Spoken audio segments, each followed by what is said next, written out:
Hey everybody, so many people have been affected by the fires in Australia. Terrible situation, including around the NFL listeners. And we want to do what we can to help out. The NFL is holding auctions. And if you're a 49ers fan and want to own a piece of history while also helping Australians with the devastating fires in their country, bid on a number of memorabilia connected to the NFC title game. Also, all sorts of autographs, jerseys, really good fun stuff for a very important cause. So go to at NFL Auction on Twitter, and you can see it also on our Twitter. We are promoting this as well. So help us out, help out the people of Australia. If you can, hang in there, folks. The Around the NFL podcast is on the wrong side of 30. Welcome to another edition of the Around the NFL podcast. My name is Dan Hanzus, coming to you from a room that's filled with heroes Marc Sessler, Chris Wesseling, and Gregg Rosenthal. What is up, boys? Hey, Dan. Hey. Feeling hope and something new, a new frontier for this podcast this season. Go on. We may, just judging on the lineup that we are looking at for this show, log an episode that comes in under 120 minutes. I think our championship game review was under an hour. Sub 60. Then this could be Double digits. could be a 32-minute that. show if we stay focused. We could be in our cars heading home in 32 minutes. Well, there's different seasons in Los Angeles. You know, there's fire season where the fires come. There's fire pit season where Wes does fire pit in his backyard, and then there's Marc's really upset we didn't start on time season, which officially started. It's all year round. Well, but it kicks up a notch. What ridiculous humor begins when Dan, like last night, he's like, "Hey guys, cool with the 12 p.m. start for the show?" Yes, right away. Of course, I'd start at 8 a.m. We could be done by 9 a.m. But we have to wait till noon. It is 12:20 right now. You don't have to reply to that text 12:20 when I send it, because we know you want to start early. It is 12:20. Marc likes his podcasts like his NFL games, like over. Well, I would say let's do a good job with it, but why must we wait to begin? A little reminder, Marc, how this works. We've done like 970 shows. To try to do the best show possible, Erica and I, we talk behind the scenes. We try to get things to bake into the show to make it a better show. And sometimes we have technical issues. Sometimes I don't think of something until, let's say, 12:45 or 11:45. And it leads to just a brief delay that makes the show better, hopefully. And when you think of it that way, does that change anything for you, Marc? That we're trying to make a better show for people as opposed to getting you out of the office as soon as possible? I would say, for the record, I will say yes, it does change things. Well, how I feel, there are to varying degrees do I believe in those theories, but New shirt though, Marc. I like. Not really. Just that we've shipped everything in a box to Miami. Okay, old shirt. Yeah. How do you feel about the episodes that start late solely because everyone's trying to mess with you? You know how I feel. I feel annoyed. Still annoyed. All right. Great to have you here, Marc.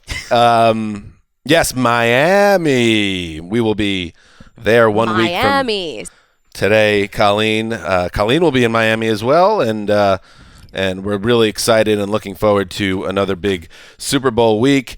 So much to talk about, but this is a good show, Gregg, where we can this Tuesday show during the bye week, essentially before the Super Bowl. Let's not talk about the Super Bowl, really.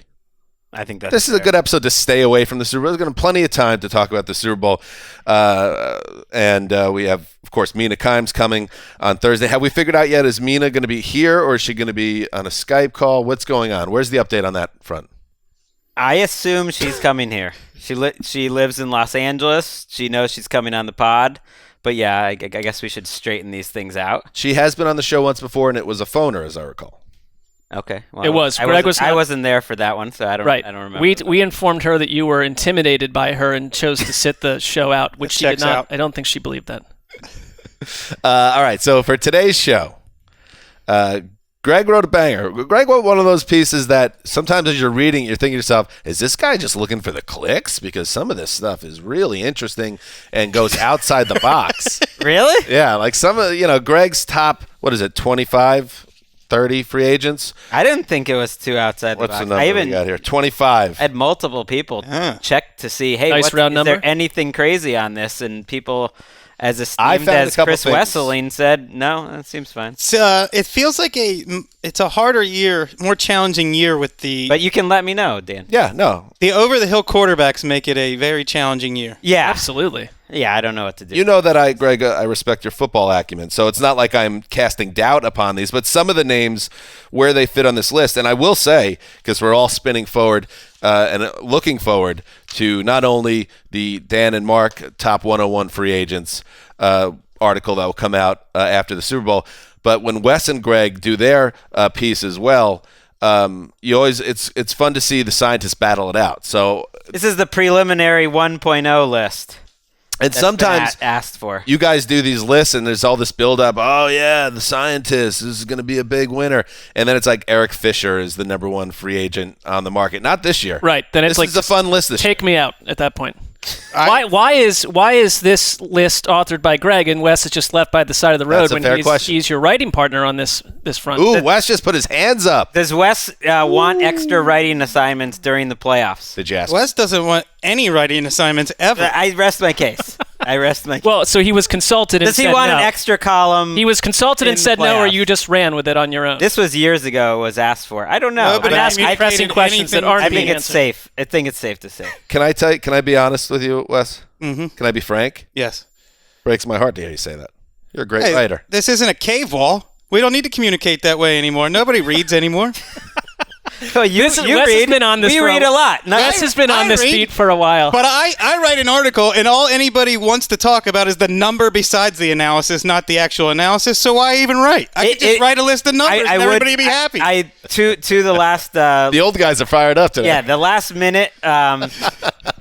Might be part of it. When Wes and I were both doing it, then it becomes a whole process. This thing it's relatively. Right. I already disagree with some of these rankings. I'm going to change it a lot in a month when we have a little more time, and Wes will certainly change it a lot. Yeah, you only have 25 names here, so I'm just assuming Geno Smith is 26th, and I'll have to rank him 300th in order to put him in a nice That's a good spot. call. I did do a just missed. I should throw Geno on as a bit. A little bit of a wink Yeah. to the audience. All right, so we'll hit that. And also, we're going to do some news. In fact, Ricky, how are you, by the way? Doing great. How are you? I want to hear, some good cheer from somebody. So you had a nice weekend, it looked like. I had a nice weekend. Shout out Jada's birthday, Eddie Spaghetti's girlfriend. We were out. She's a firecracker, that one. Yeah, She's she's a crazy. TV woman. Seems Yes. like On a nice television. woman. I met her Thanksgiving Eve. Yep. For our listeners, Eddie Spaghetti, a member of the Dave Damashek football program. Yeah. So Very cool. that was fun. Yeah. You guys got a lot of birthday parties. Do you guys have like 3 birthdays each? Normally it's about for the weekend. Yeah. Now let me say this, and this is. Do you know when mine is, Dan? Yes, it's coming up on February 10th. Actually. You knew it. Now let me say this. You told us Erica. multiple mentioned. times Oh, you before guys the wanna show. remember. On repeat before the So I'm not going to give Dan this credit. Erica. You wouldn't know. No, I got it. I nailed it. You are a young woman and far younger than all of us, but I just have to say something. I know this gets into slippery slope territory. Mm-hmm. You're talking to a girl about her age, but this has to be your last birthday where you do it for a whole week. Why? At a certain point, it's got to just celebrate the day. Don't you move stop on. at 30? I'm not 30 yet. No, you'll just know naturally when it's time to stop. Right. Well, I know plenty of At some point- women in their 30s that are. At some point, you'll making wake it- up and Go you're ahead, like, Greg. oh, good. Sorry. Go ahead, Greg. Just forget about what I was saying. Just march on in. Let Marc get his thought. No, in, I'm Greg. done. Go ahead. I would like to hear your I want to thought, hear please. this thought. This I have must no be thoughts. Titanic. I have no thoughts. Once all your friends start to get married and move away, then you will have no choice but just to celebrate for a single day. Marc, I want to hear what your thought was. I don't even remember at this point. It was just like I got run over by a car. So Anyway, yeah, I guess you'll know. Yeah. But just don't be the person that takes it too far. Well, I have to do multiple days because, like we were talking before the show, you guys are all like old, so we need to go to the Early bird special. dinner with you guys, Yeah. and then I'll do my other things later. Right. You know? Like the idea of inviting us to a West Hollywood nightclub hotspot at this juncture of our respective lives, it just doesn't quite. It's not a good connection. Why? Live a little. But that's not. At some point, you'll realize, like, oh, I was having fun then, but I was sort of, some of those times convincing myself I was having more fun than I was having. There's other ways I can have fun with just like my closest friends or in a different way, and it'll change. That's how it changes. Yeah, you might not want us there at right. You don't really want us there anyways. Right. That's all. No, you guys are. Wes and Lakeisha were the only ones that came all the way to West Hollywood last year. Well, they were in a different phase of their lives, which was kind of like couple on parade, where you're they were the couple on parade. You are to some degree. They were they were the young hot couple engaged. They were on a world tour promoting the wedding, and they have no kids, not yet anyway. Different realm. Try to get Wes and Lakeisha to this party next year. This is the takes that are flying around here are ridiculous. I mean, you guys promoted the hell out of that wedding. You did the whole night, all the late night talk shows. You did Colbert. You did the Daily Show. Well, when you have to get Conan. people to fly across the country, you do have to promote it a little bit. But the idea, yes, it's true. You guys have kids. We've hit the hour mark, by the way. You guys have kids, so it's harder for you to get to places. But we just wanted to go to hang out with Ricky. Yeah, it wasn't because we were on some couples tour. We are flying today. All right. Let's do some news. Eventually, as we were both single guys in our 20s, the talk turned to girls. Maybe we should get out of here. Go find where the action is, he said. I looked at him. Dude, you're JFK Jr., all right? You don't need to go anywhere. He looked at me and laughed. And as he did, I saw a glimpse of his father and was reminded of his family's legacy of sacrifice and tragedy, and was glad that he was carrying the mantle so well and with so much promise for the future. An audio excerpt from the great 2011 Rob Lowe autobiography, Stories I Only Tell My Friends. It was exciting to hear him read that for the first time. He was like, wow, this is pretty good. He didn't seem remotely familiar with it. What a great... this is good stuff. What a great book. He's a real raconteur, that Rob Lowe. And, Marc, that's what caused the slight delay. And you are a huge JFK fan, so just imagine being in the shoes of a young Lowe, looking face to face and seeing in that laugh the great John Fitzgerald Kennedy, 1917 to 1960. A very relevant tale by Rob Lowe, so I'm glad that we waited for that. We're 11 minutes in here, not to the news. That might be a record. Congrats to us. Jason Garrett's got a job. He agreed to become the Giants OC. We kind of missed this in all the Championship Sunday hullabaloo. But Garrett, who finally got let go by the Cowboys after 9 seasons, he takes over and joins Joe Judge's staff. And Gregg, it's been a while since Jason Garrett called plays. That was a big subplot about halfway through his tenure as Cowboys coach. But I guess when you have a Joe Judge, a guy with very little experience, having somebody like Garrett feels like a good situation. Yeah, in terms of helping navigate all the challenges of being a head coach, in a big market, I would imagine Garrett would be a great guy to kind of have with you. We haven't seen him call plays. I mean, he was the coordinator of the Cowboys back in 2007, so he had a run there. And it might be Garrett thinking, hey, if I want to reestablish myself as a head coach in this league, and I have to show other teams that I can kind of update with the times and call plays, because I think that would be a big-time question if he's ever interviewing for top jobs again. I like the move when the experienced head coach goes to the coordinator role, and you've got someone who's new in New York with Judge at the head coach role. I like the idea of bringing in a guy that has been through it all, and I get that Jason Garrett isn't necessarily seen as like the hot young coordinator who is going to unfurl like some sort of scheme we've never seen before, but they have parts in place. Like, this is not a bad place for Garrett to land. They have some common history. They both worked for Nick Saban. I think people forget that about Garrett's background, but Joe Judge came up under Saban, and then under Bill Belichick, Garrett did too. And I don't know. I like the fact that Jason Garrett's in the NFC East going up against the Cowboys. I mean, as a fan of just clapping on the opposite sideline, that's going to be fun. I mean, yeah, if Jason Garrett's dropping bombs on the Cowboys defense, that would be kind of fun. There's no loser here for a fan of neither team. It guarantees, without any question, 2 primetime Cowboys-Giants games. There always are, though, aren't they? And there's at least one, but we're getting to the Garrett had two choices. He could go away for the year, do the Mike McCarthy, but he didn't have a paycheck coming. And this is also a smart move. Like we said, he has some weapons and can build his name back up. I'm sure his goal, again, is to get back into a big chair, and we'll see if he can do it. Dean Pease retires after 16 seasons in the NFL. The Titans defensive coordinator announced it on Monday. He almost retired around the time Mike Vrabel was hired, but Vrabel was able to talk Pease into coming to Tennessee to coordinate the defense. But now it is time for the coach to walk away. Tennessee finished at number 3 in terms of opposing points scored in 2018, 12th in 2019, 40 takeaways under the 2 seasons, and 16-season NFL career for Pease. It was worth it to come back. What a great showing in the playoffs this year by Dean Pease.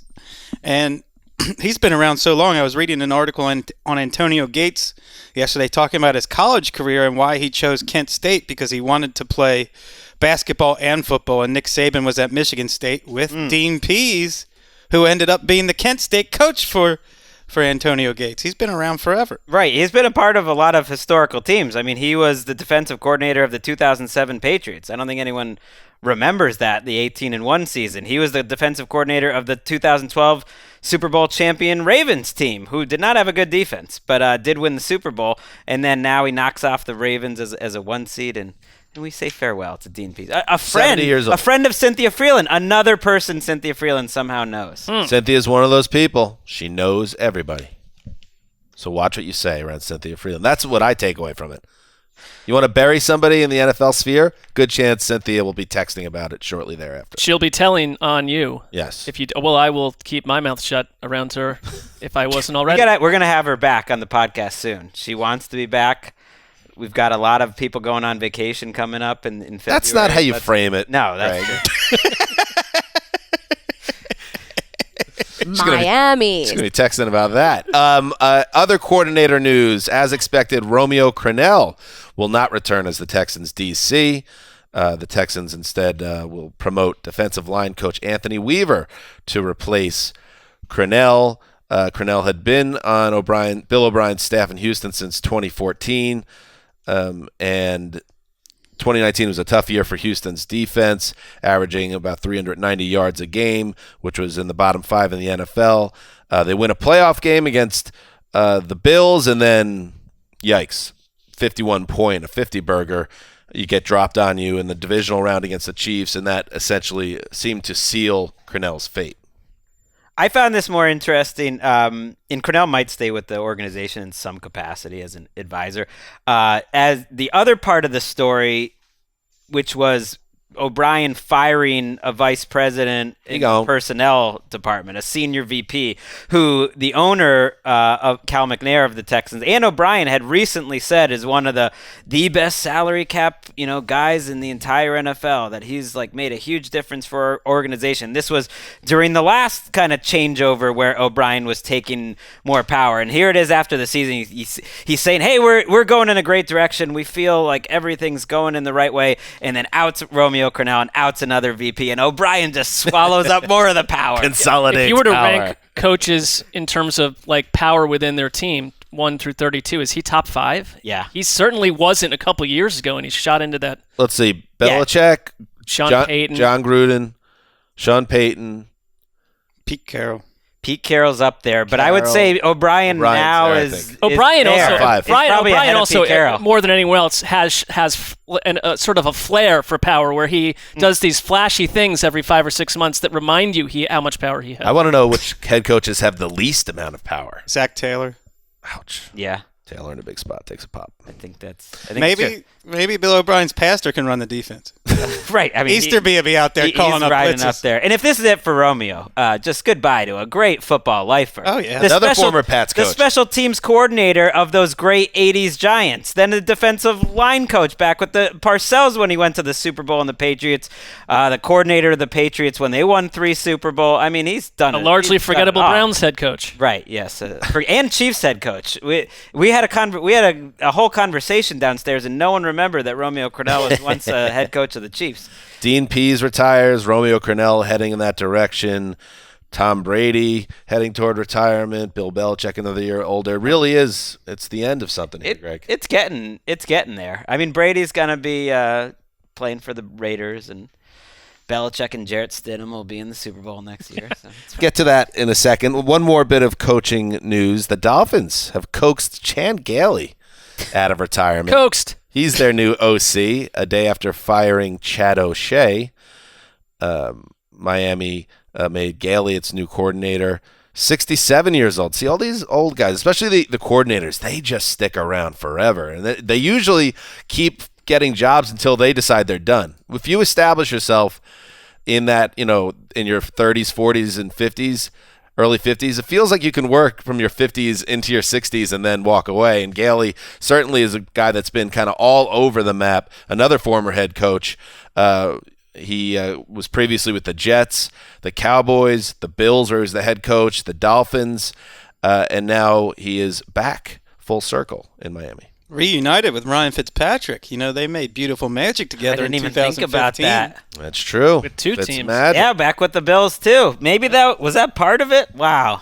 He was with the Bills 2010 to 2012. He was with Fitzy with the Jets and Bills. He was always very forward-thinking in terms of his approach to offense. I remember that 2008 Chiefs team, I think, with Tyler Thigpen. I mean, they were running some stuff that everyone's saying now is so newfangled, and I'm just shocked kind of that Brian Flores, that was his big move this offseason. Get rid of Jim Caldwell, who was technically still on their staff but had health problems.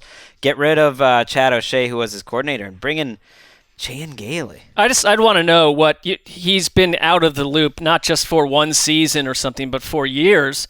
What has he been doing with his time? Is he like grinding film like Wes over here and like coming up with new schemes and things? Maybe a consultant. I hope he's going deeper than what he's better not be watching Condensed. You're going to be in trouble if Chan Gailey's watching Condensed. Well, is he watching anything? That, especially viewed within the prism of our time here at NFL Media, that 2015 Jets season is so weird. They had Ryan Fitzpatrick throw for 30 touchdowns, a team record. They had 2 1,000-yard receivers. They won 10 games, and they didn't make the playoffs. And then just awful 5 years before that and 5 years after it. That's life. Chan Gailey, back in the game. Phil Rivers, Egon, out of San Diego, that is. He's moved permanently from San Diego to Florida to be closer to his family.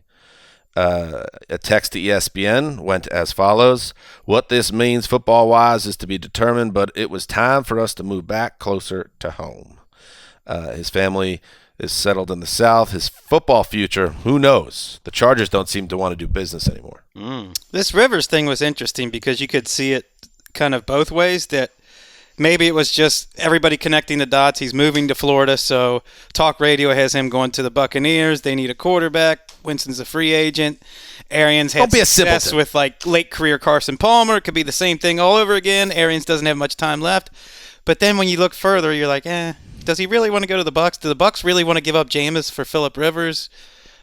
Phillip Rivers doesn't have the arm to do Arians' downfield offense. I don't see that. I actually reached out to Ian, and he kind of poo-pooed it and said he thinks they still want Jameis Winston back. I just don't think you can, as Phillip Rivers in his position, move to Florida and say, I'm going to now limit where I'll play to these 3 Florida teams, because I agree, I don't see a natural fit. I mean, the Dolphins feel like more of a fit to take a veteran for a year if they want to have a quarterback grow underneath them, but I don't think that does much for Phillip Rivers or the Dolphins. Right, I thought about that too when it came to thinking of teams with Brady, because he has the connection with the staff there. But I mean, A, Ryan Fitzpatrick is under contract, and then B, I think they got all these picks to get a rookie to develop, and maybe it's not easy to get Tua, but Tua and Ryan Fitzpatrick to me makes a lot of sense, not Tua and Phillip Rivers or Tom Brady. He is living in the Panhandle, which is they say Florida. You pointed this out, Mark. It's Florida's huge. He's further away from Miami than he is from Indianapolis. Basically, right? just New Orleans, yeah. Just Eastern Alabama. Miami. Right. Yeah, it is. It is. It's basically Alabama. He's from Alabama. Right. Him and his wife are apparently a total Alabama man. Close. What are you laughing at? I don't know. I feel like we've been talking about geography for 15 straight minutes. I think keep an eye out on Wes's Colts. That is where the little buzz is popping up. Frank Reich used to coach him. There's another assistant there that used to be with him and loves him, and that they could do a pretty seamless swap of Brissett for Rivers. And you got an offensive line. You got a running game. You're trying to win now. I know that Rivers is showing signs of decline, but that feels like an upgrade.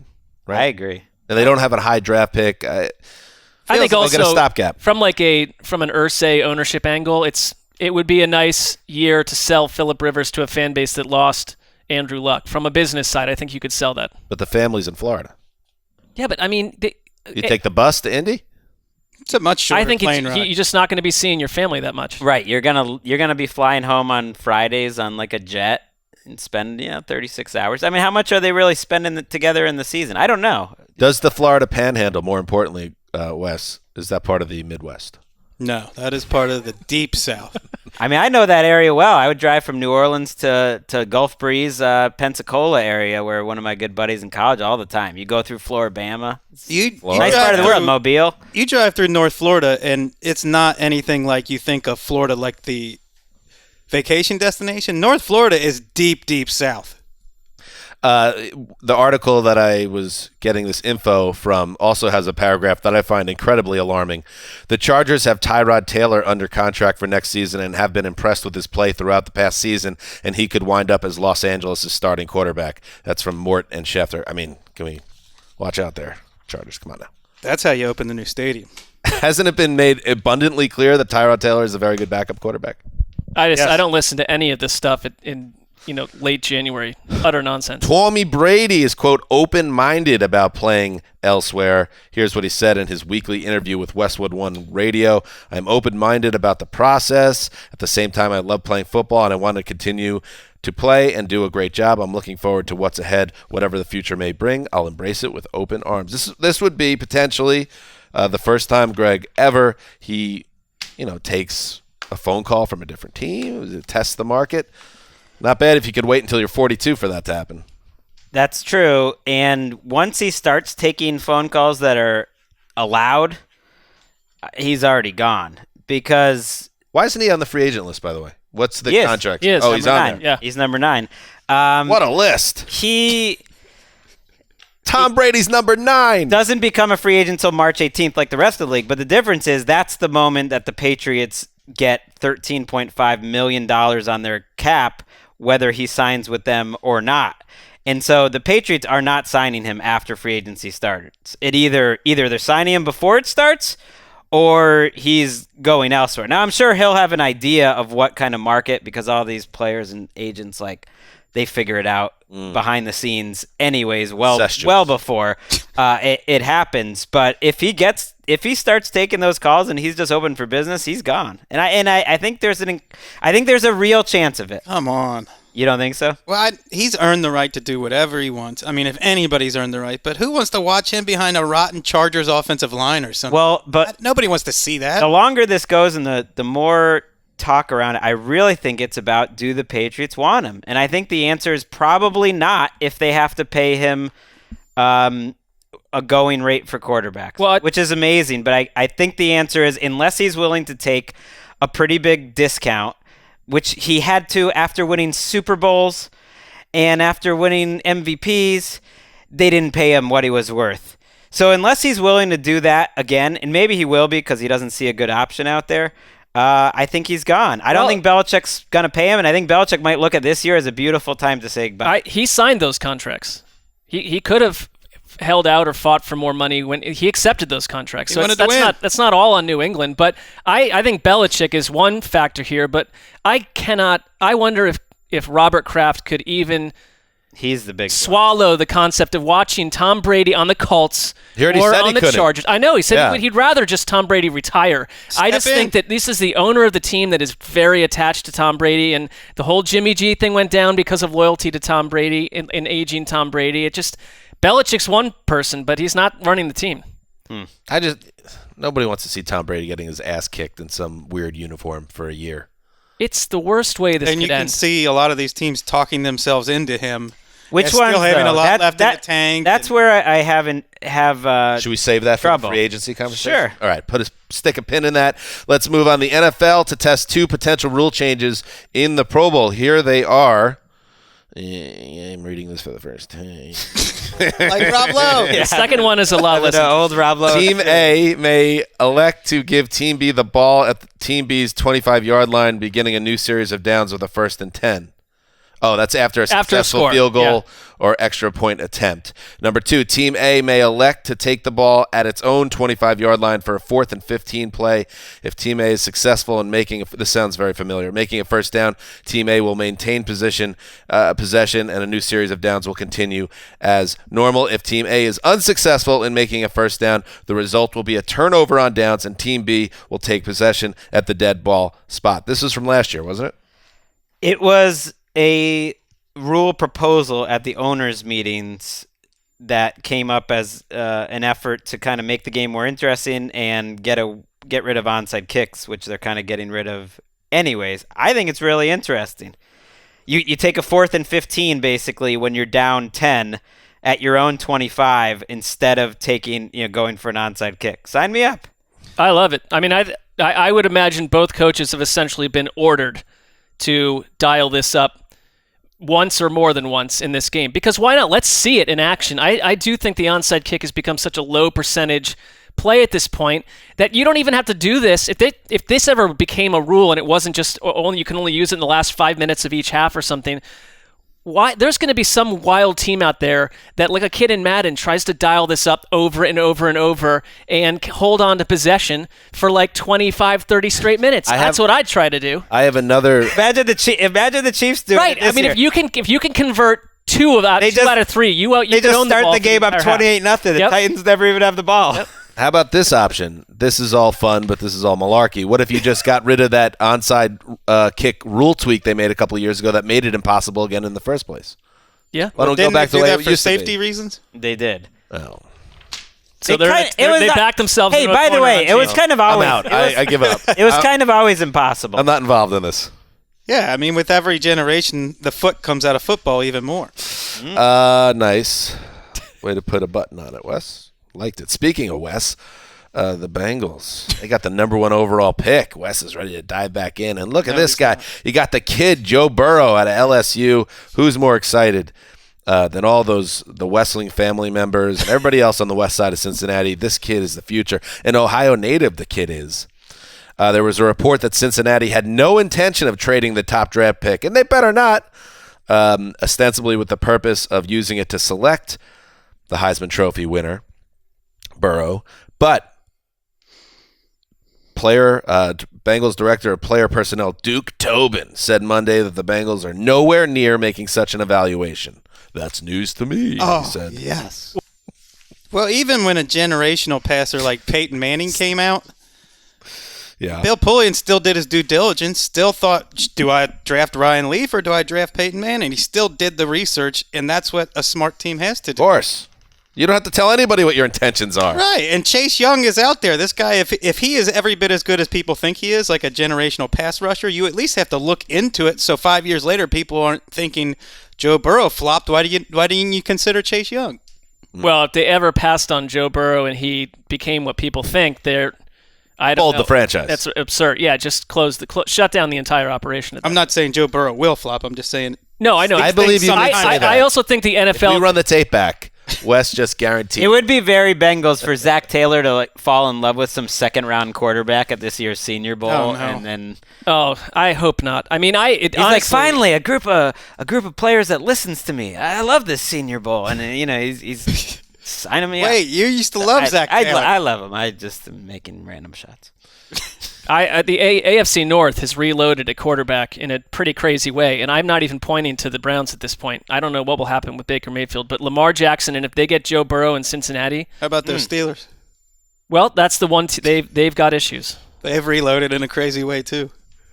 Not with your type. Finally, in the news, Richard Sherman and Darrelle Revis, they've kind of beefed over the years. The great Niners cornerback and the former Jets, Bucks, and Patriots and Jets cornerback Darrelle Revis. And during the NFC title game, after Devontae Adams beat Sherman on a long completion, Revis took a photo of his television and tweeted out, "Fear of getting beat in man-to-man coverage. Every snap, every play. The fact that he doesn't travel as a cornerback is lame, except the challenge is the best and shut Adams down the entire game. Do it for the game of football. Stop hiding in a cover 3 zone." And Richard Sherman, as the kids say, clap back. Got it, Ricky? I would go in on this has-been, but I have a Super Bowl to prepare for. Enjoy the view from the couch. Your 9th year looked a lot different than this. LMAO. Laughing my arse off. I mean, you want to get into a battle of wits with Richard Sherman? Darrelle Revis is not prepared for that battle. Maybe a much better cornerback one-on-one, but in a battle of wits, Right. you're going to lose to Sherman. Right. Although he was just taking shots without knowing what he was talking about. In his 9th year, Darrelle Revis won a Super Bowl and was a first-team All-Pro and had the most forced turnovers of any team in the league. So Sherman couldn't have. If no one cares about whether the burn was like remotely accurate, Darrelle Revis was better than Richard Sherman in What's his he 9th doing year. now? Yeah, he's sitting on the couch, Taking pot shots at someone else like a loser. Yeah, he is. And my favorite comment was like the first Twitter, Wait, Greg, response to it. I gotta stop What? you there. Yes. The Patriot season was his 8th year. Oh. Ouch. Yikes. Ooh, there goes So what that. did he do with his night? He did. Yes, That's when he signed a Back huge with the deal with the Jets. Jets, and I think he was a Pro Bowler, but he was in a little bit of decline. But Sherman's wrong in the sense that he's probably thinking about the second year Revis had The with last Jets, where he few. was a mess. I knew he was a Pro Bowler. Someone had pointed out, but that's my bad. I mean, it just looks petty to me. I get it. People, this probably was the highest ranked story on NFL.com. I mean, that's No, how it he works. does. Why does he have such a thing about it? It's like, oh, like you're a zone. You play on a team that has zone defense, and you play zone defense. It's like, yeah, that's Well, what everyone in the NFL does. That's like your job. I get why he does it, because he's saying, for the purity of football, like for the game, it's a better game if you're playing man-to-man and you're good enough to do it. But he's like the only one who's been able to do that. It's just a way of tooting his own horn. Right. And, Right. Darrell, I'm not pipe in the down. news cycle, have not been for years, but now I am. I love Darrelle Revis. I hate the way his career ended, but he was one of the greats of all time. But why engage in this? You should have respect for another early 30-something cornerback who's at the top of the profession. What are we doing here? I agree. Well said. That's what's happening in the news. Ricky, get us a plug-in for next Thursday night. Oh yeah, tickets are going fast for our Miami Improv show. Miami. Miami's. And make sure you guys get tickets. We've been tweeting them out. They're on our Instagram. It is Miami Improv/events. Come hang out with us in Miami. I heard some bubbling. Good job, Ricky. I heard some bubbling up on the Twitterverse. When you did your live show in London, sold out in less than a minute, and you're still hawking tickets for this. Well, maybe you're not aware that the Miami Improv seats 120,000 people. Right. So before you talk like Darrelle Revis or Richard Sherman, just have the background. Fact check, please. Oh, we also have way more listeners in London. I mean, that's no surprise. Miami, come correct. You're not in the top Miami. 20 American cities, which makes sense because, it's a totally spread out city that doesn't love its pro sports, right? All right, Greg. I mean, we could have just left it at the... Dan was trying to come from a different angle there, but unmasked. Also on Wednesday Yeah, I of mean, that if he's week, bringing it up, we're coming from that angle. I gotta be honest. Wednesday of that week, you can go down to South Beach and see Gregg swim live with the Dolphins. Yeah. No tickets for that. That's Yeah, just sort of just yeah, just come on free. Yeah, down just and- follow your Google Maps to South Beach. You'll see me there. Go to the pool. It'll be great. I'm right there on the left. Okay. All right, here we go. It's time. Any blowback, by the way, about the D and the mashed potatoes?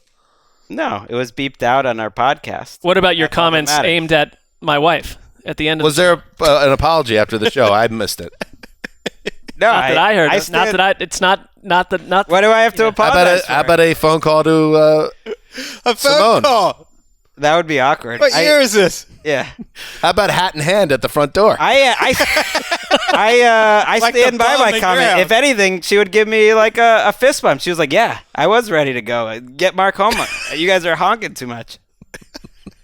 How are we back here? All right. Was Simone doing the Friday Night Lights mom thing with the wine glass in the living room, just spinning? No, Explosions in the sky playing? I know that's what you want me to tell you was happening, but I came home to a pretty controlled household. That's actually kind of disappointing. Yeah. A little disappointed. Yeah. All right. Let's get into it. The top 25 NFL free agents of 2020, this is the headline, folks, no shortage of intriguing QBs. Now, was that your headline, Gregg, or was that something they put on there? Yeah, not mine. You sign off on it, though? I don't. You kind of just find out, right? When it's suddenly, the headlines. You can't worry about what you can't control. You know, that's what I say. You used to be a good headline writer. I used to be into the headlines. Yeah. Oh yeah. Except for whenever you had to write or which. That is a verbose headline, by the way. A lot of. I know they SEO try terms to fill up the whole line. It's annoying. So, Gregg, you as you're putting together and doing the research on this, and then going through the process of figuring out that order, what kind of jumped out to you as you were doing it from a kind of a macro perspective? Well, number one, that it's the toughest year to rank these players. First of all, because there's more big names than I can ever remember in the top 25. Totally. But more to the point, how do you rank Tom Brady and Phillip Rivers versus like Joe Tooney and Byron Jones? It's just this sort of meta. It's a question that cannot be answered. But I struggled with it partly because Tom Brady's still worth more to a team that could use a quarterback than I think Byron Jones would be to a team maybe that needs a cornerback. But there's only a few teams out there that Tom Brady would help.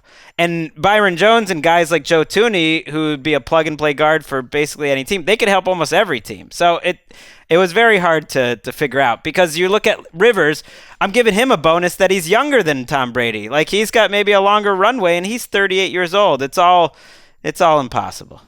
You look at a guy like Drew Brees and think, okay, he's got a 30-yard arm in a dome with no wind. What's he worth to the Chicago Bears when come November you just have to sit him on the sideline because his arm's not strong enough to cut through the wind? I'm a little higher on Brees, I think, than you are, Wes. Brees was and the Saints are awesome on the road this year. If you put him on the Bears, I do think they'd be a much better team. They'd figure it out. No, I'm not talking about on the road. I'm talking about when wind is actually blowing, like more than 4 miles an hour. Got it.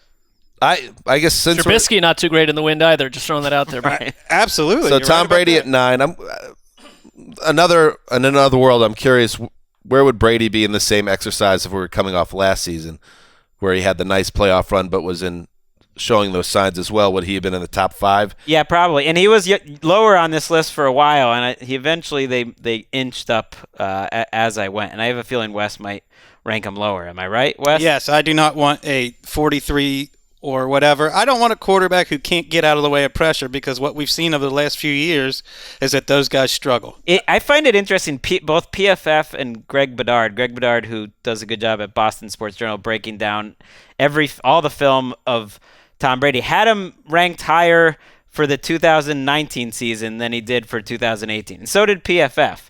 And I think that's been lost a little. He wasn't that great last year either. He had a very good playoff run. But I probably say he's been a top 15, top 12 quarterback both years, and it wasn't like a huge decline this year. It was the Patriots that declined. If I was, all right above Brady, we mentioned Drew Brees. He's at number 8 on this list. And I guess it really depends on what you thought about what you saw from Brees this year. But, you have Yannick Ngakoue ahead of him. Ryan Tannehill's ahead of him.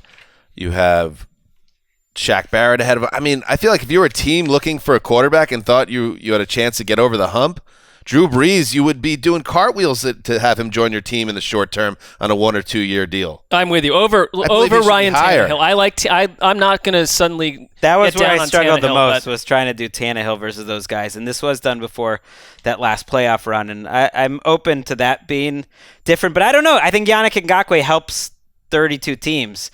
How many teams? Right. You don't how many get to teams bring Sean Payton with you right. when you sign Drew Brees. It has to be the right situation. It's sort of impossible to rank quarterbacks versus any position because they just matter so much more. Where does PFF have Drew Brees after 2019 season? Where was he? Was he in the top 10? I just feel like there's a lot of hate around Drew Brees right now. No, I think it's realistic about what his arm is at this stage of his career. Sure, sign him for a warm weather team or a dome team. Right. But I don't think you can play him and expect great results in December in a cold weather city. Let me just for framing purposes. Okay, so your quarterbacks was where I surprised you. The whole Tannehill over Brees and Brady thing, I don't know. I'm gonna have to think about that a little more. I mean, almost like take these quarterbacks and break them out in their own category, because I have no issue with the way you rank these, but I think it's just your eyes are all over the place reading this, because you're seeing these huge mega names in the middle of these other positions. In terms of like how guys are going to get paid, though, which is not how it's done, but Chris Jones will make more money than Tom Brady. Let me read the top 10 here, just so the listeners have this framed a little bit. I know they're going to read the story, too, of course, at NFL.com/ undoubtedly. Top 25. Top 25 free agents. 1 Dak, 2 Chris Jones, 3 Amari Cooper, 4 Clowney, 5 Shaq Barrett, 6 Ryan Tannehill, 7 Ngakoue, 8 Brees, 9 Brady, Justin Simmons at 10. Now, one more thought I just wanted to get out about Brees, because you got to factor in the money end of this as well. Would I rather have a Drew Brees at age 39 on a 1 or 2 year deal, or Dak Prescott's age 27 through 32-year-old season at like the highest rate in the league for a quarterback, or around there? I would rather have Brees in the short term. Is he 41? All right. Well, who do you think Jerry Jones would rather have? You think he'd rather have Drew Brees for 2 years and not re-sign Dak Prescott? I'm just talking about what the value on the market is. I would rather have Drew Brees on a short-term deal than invest a ton of money in Dak Prescott as a superstar quarterback over half a decade. I'd rather have Dak, because I think having a long-term superstar quarterback is the most valuable thing you can have. Yeah, I do. Do you think Dak Prescott had a better year than Ryan Tannehill on balance? On balance? Yeah. I mean, per game, maybe not. They're in the same ballpark, and Dak I've seen a lot more from over the years. The Tannehill thing is tricky because it was just a 10-game sample, and it was really impressive, but I think the Titans will be happy to use one of their tags on Tannehill, because you don't have to pay him $80 million guaranteed, and let's see him for 60 more games. Because when I was trying to think of teams for Tom Brady, I mean, the Titans are right up near the top if they wanted to go for Tom Brady, because John Robinson was with the Patriots. Mike Vrabel obviously was a teammate with the Patriots, and they have a team that is looking to get over the top. If they thought Brady was a better one-year option than Tannehill, it's not that crazy. If I was the Titans, I would want to run back Derrick Henry and Tannehill and try to build more around him and see what that looks like next year. That's a great call, because if this Tannehill thing didn't happen, which really shocked everybody would be pointing at Tennessee with Vrabel there. But now, makes a lot of sense. Good O-line. It's still not that crazy that they would at least consider it. But I think the way they finished the year, to your point, Wes, I think they would have to want to see Tannehill in that uniform for another 16 games at least. A.J. Green just misses the top 10, which is surprising, but I also get it. He just missed a full year. He's on the wrong side of 30. We've talked about that name, where he would make a lot of sense to go as a guy who could be a final piece for a team that needs wide receiver help. Well, he said he would like to stay in Cincinnati. The Bengals, Duke Tobin told Rap Sheet that they want A.J. Green back, and franchise tag could be an option there. Especially if Joe Burrow is coming in and A.J. Green is excited about that, If they tag him, then it's not as fun to watch what happens, because I don't think the year off would hurt him that much relatively in terms of the teams that would be after him. If you look at the teams that could use an outside receiver, I mean, they're pretty great. The Ravens, after seeing him twice a year, you're telling me they wouldn't want him? The Patriots need an outside receiver. The Raiders are going to be looking to spend money. They could use an outside receiver. The Eagles really could use an outside. Even though A.J. Green hasn't been A.J. Green for a little bit, I just feel like he would have a monster market regardless. And there's so much cap space this year. It's outrageous. There's teams...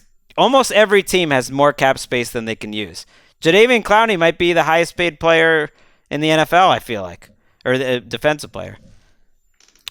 I cannot believe, and I know running backs can't get paid in the open market, but I guess what is this? It's the top free agents, or I know you're obviously factoring position, but Leonard Williams of the Giants you have at 18, and you have Derrick Henry, who's been the best running back in the world for a while. Are you going by money or earning potential here? No. Henry at 20, when I first saw this a couple days ago, that jumped out at me. That jumped out at me.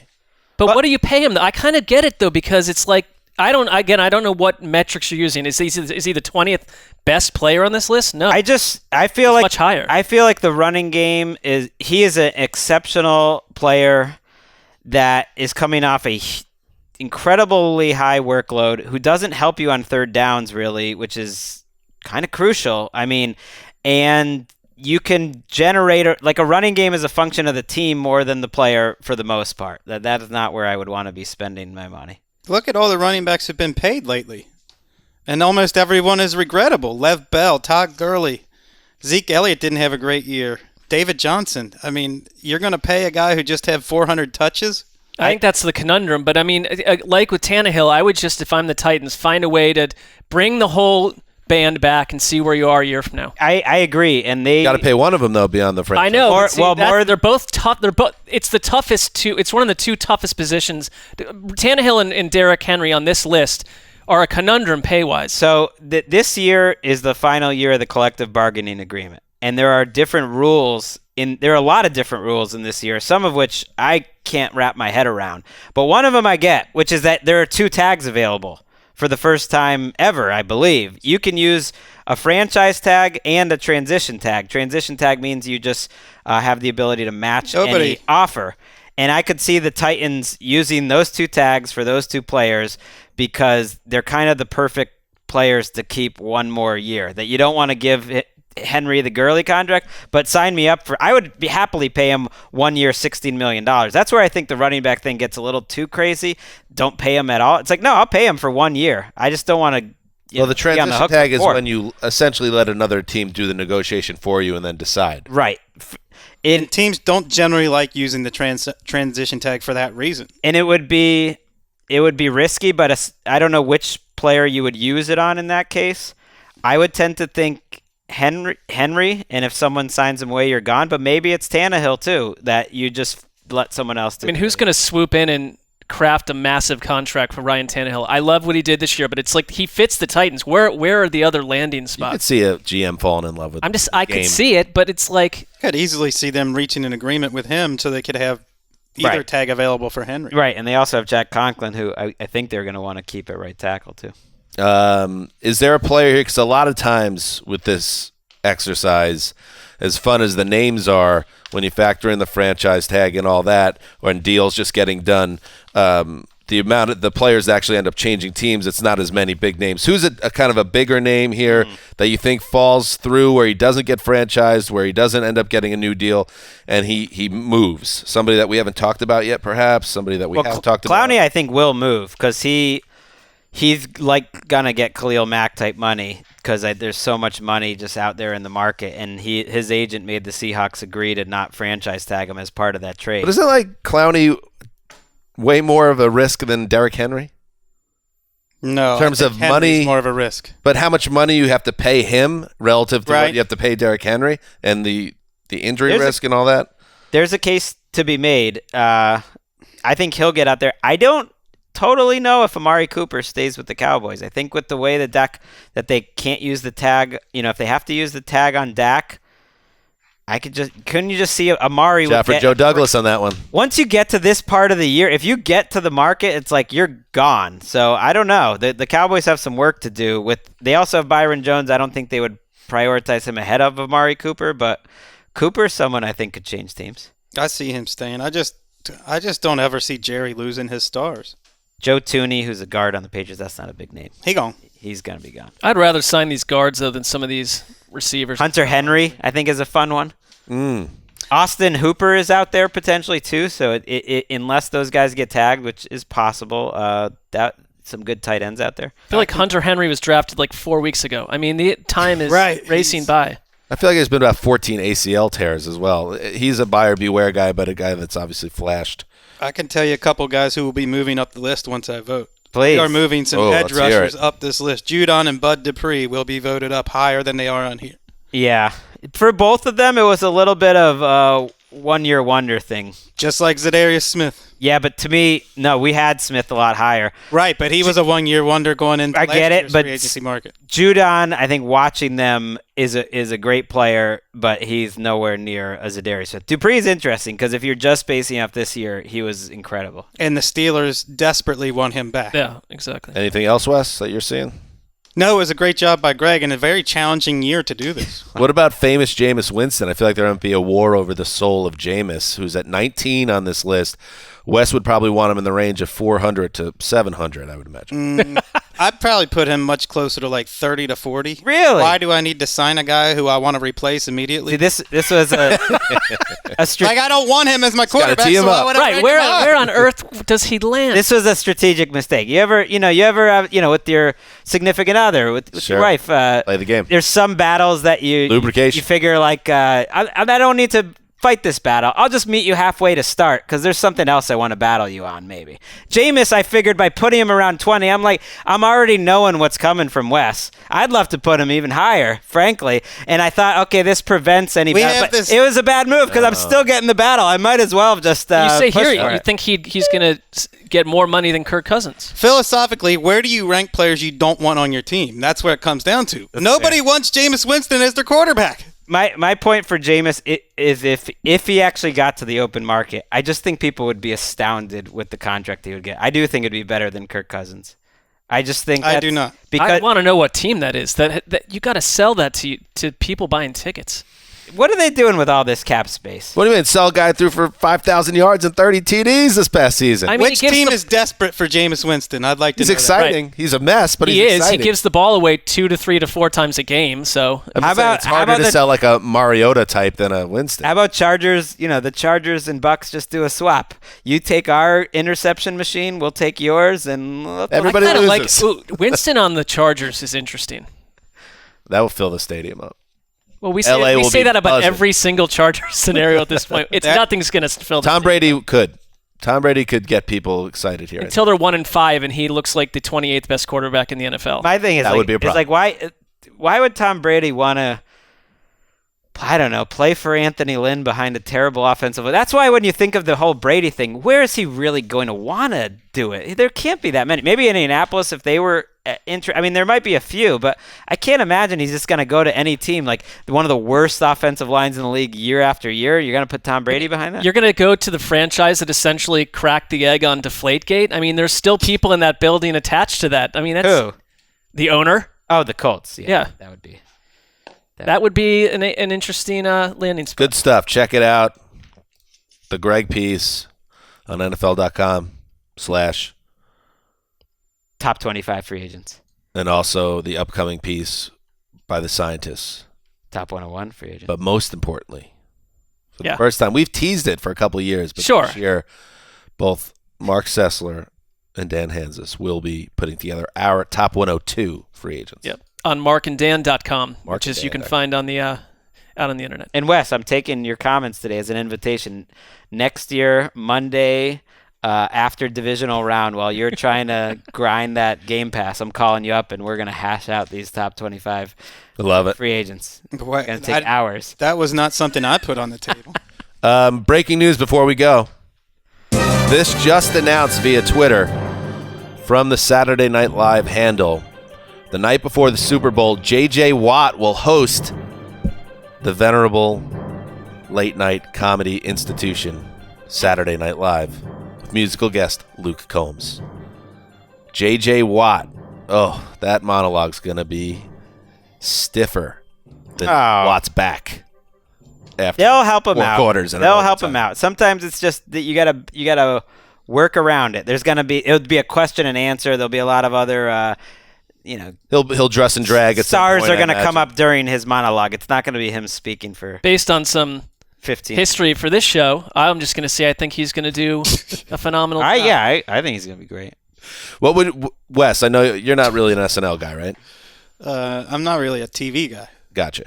What would be if you had to choose one SNL to watch? They announced the next 2 shows. So you got J.J. Watt and Luke Combs, who sounds like a country singer. But Yeah, he is. I don't know anything. Oh my God, that's right out of the country music. We'll build a name for you. Book. Right. And then your other choice is the February 8th show, which will be hosted by RuPaul and Justin Bieber as the musical. Oh my Which God. episode are you watching? Can I read a book instead? No, you must pick. I'm watching RuPaul. I think I would too. Right. And That was the name out of all those who I think can bring the most Work, entertainment. cover girl, work at work, cover From an girl. entertainment with Watt, angle, with that's- Watt, you could talk Cover about it a little on girl. the podcast. Could help. With Do work. your thing, cover girl. Actually, that wouldn't be a terrible assignment for Wes. A Bieber will do a skit or two and add some pop. I'm getting no entertainment from Bieber. Bieber, That- famously one of the worst people ever at SNL behind the scenes. I'm a little surprised he came back, but I guess he's matured a little bit. Oh, difficult to work with. Yeah, just not a nice person. I heard from a source close to the production. Maybe he's triple trying source? to. Yeah, maybe he's trying to change that image. Not a triple He's source, matured. but I feel good about this one. JJ Watt on SNL. I'll be watching from the hotel room in. Miami. I mean, all you need to do is be in a little skit where they do everything for you, and people will give you a lot of love. It's like Eli Manning throwing the footballs at the kid. People loved Eli Manning for that. You know SNL as I do, Greg. It is littered with the carcasses of professional athletes who were asked to do almost nothing and couldn't do it. And it derails an entire episode when they're bad. When they're good, Joe Montana comes to mind, Peyton comes to mind, Eli did a nice job. It's okay and sometimes inspired, but when it's bad, oh my God. Go watch some Michael Phelps SNL. No, thank you. No, it's rough. I would slow down on Peyton Manning, though. I've always just felt that he's not nearly as funny as everyone claims he is. But Are we talking about this again? Well, no, This because cool- this is a well, dangerous hot take. No, from, it's not at all. It's Marc just, and Not a Wes. hot You're take. putting- What if he's just not funny? I mean, you put it up there that he brought life to the show or whatever. But you like said. Michael did. Jordan was terrible, but there was, and I guess that's because he's Michael Jordan. It was still fun just because it was Right. he was there. I mean, I've heard the take that Peyton Manning's not funny. You're not going to get an argument from me. You find that he is funny. He's had his moments. Okay. That's all. I'm not saying like he's. And nor do I say a that he's genius. never cracked a joke, but I'm just saying it's not on the top 1,000 list of who I want to see. Love it, Comedy. Ricky. Got it. Love it, Ricky. I got it. Dan Hanzus signing off for Quiet Storm. I know Mailman, arguments. The Old Boston, Ricky Hollywood behind the glass. Till Thursday. 1 hour.